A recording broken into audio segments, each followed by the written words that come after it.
இன்னைக்கு கற்றல் படி 10. இந்த கற்றல் படியினுடைய கற்றல் விளைவு என்ன அப்படின்னு கேட்டிங்கன்னா, மாணவர்கள் சென்ற கற்றல் படியிலே புதிதாக அவர்கள் கற்றுக்கொண்ட 2 இணைப்பு ஒலிகள், உயிரும் மெய்யும் கலந்த ஒலிகள், உயிர்மை ஒலிகள் யா லா. இந்த 2 ஒலிகளோடு ஏற்கனவே அவர்கள் கற்றுக்கொண்ட ஒலிகளையும் இணைத்து எப்படி சொற்களை உருவாக்குவது என்று நாம் மாணவர்களுக்கு சொல்லித்தர வேண்டும். ஆனால் என்னன்னு கேட்டீங்கன்னா, நம்முடைய மொழியில இந்த யா லா என்ற ஒலிகளோடு வருகின்ற சொற்கள் மிக மிக குறைவு. இந்த கற்றல் படியில லா என்ற ஒலியோடு வருகின்ற சொற்களை நாம் கற்றுக் கொடுக்க இயலாது. ஏனெனில் அதற்கு மேலும் சில ஒலிகள் தேவைப்படுகின்றன. அவற்றை பின்னர் பார்த்து கொள்வோம். யா என்ற ஒலியோடு ஒரே ஒரு சொல்லைத்தான் நாம் இந்த கற்றல் படியிலே கற்றுக் கொடுக்க முடியும். அந்த சொல் யாழ்.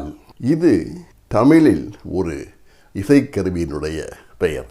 இந்த கற்றல் படியில் நாம இதுவரைக்கும் மாணவர்கள் பயின்ற எல்லா சொற்களையும் சற்று மீள்பார்வை செய்வது நன்று. ஏன்னு கேட்டீங்கன்னா, இந்த கற்றல் படியோட முதல் பகுதி ஒரு முற்றுக்கு வருகிறது. அதனால இதுவரை அவர்கள் பயின்ற சொற்களை மீள்பார்வை செய்வது நன்று. குறிப்பா என்னன்னு கேட்டீங்கன்னா, ஒலிக்கும் போது மெய்யொலிகளை தனியாக ஒலிக்க கூடாது என்பதை மீண்டும் நினைவூட்டுங்கள். அதாவது புள்ளி வைத்த எழுத்துக்களோடு முதல் எழுத்தையும் சேர்த்துத்தான் படிக்க வேண்டும். உதாரணமாக டா இம் என்று இருந்தால் அதை டம் என்று படிக்க வேண்டும். லா இம் என்று இருந்தால் அதை லம் என்று படிக்க வேண்டும்.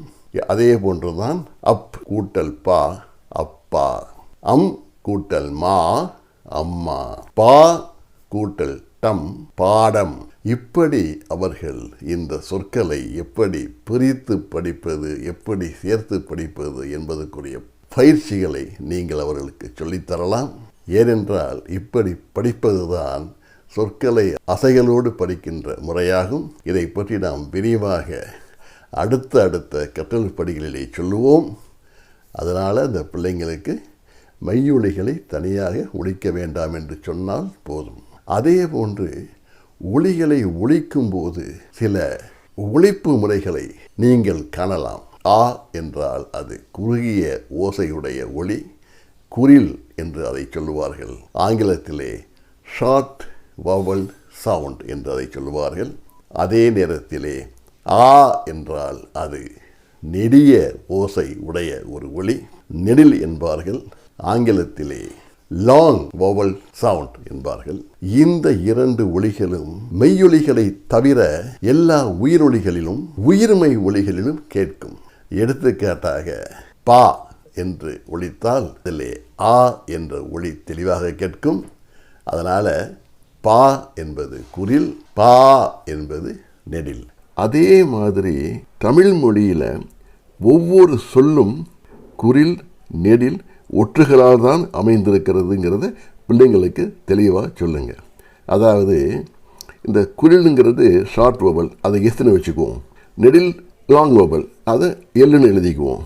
ஒற்றுனா டாட் லெட்டர்ஸ், அதை ஓன்னு எழுதிக்குவோம். இப்போ பாடம் என்ற சொல்லை எடுத்துக்கிட்டா முதல் ஒலி நெடில் எல், இரண்டாம் ஒலி குரில் எஸ், மூன்றாம் ஒலி மெய்யொலி, அதை ஓ அப்படின்னு போட்டு வச்சிருக்கோம். அப்போ பாடம் என்றால் அது எல்எஸ்ஓ என்று வரும்.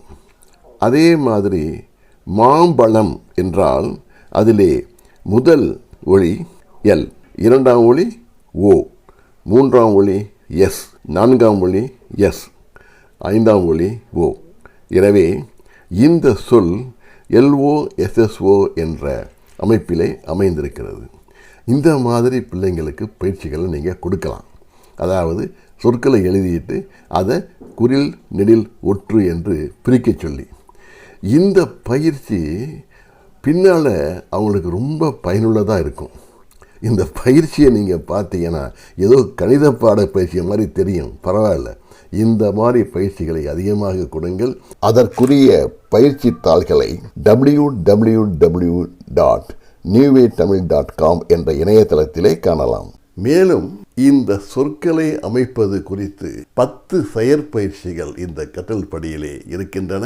அந்த செயற்பயிற்சிகளை கற்றுக் கொடுப்பதற்கு முன் இந்த கற்றல் படியினுடைய கற்றல் விளைவு கருத்துருக்களை நீங்கள் நன்கு படித்துக் கொள்வது நன்று.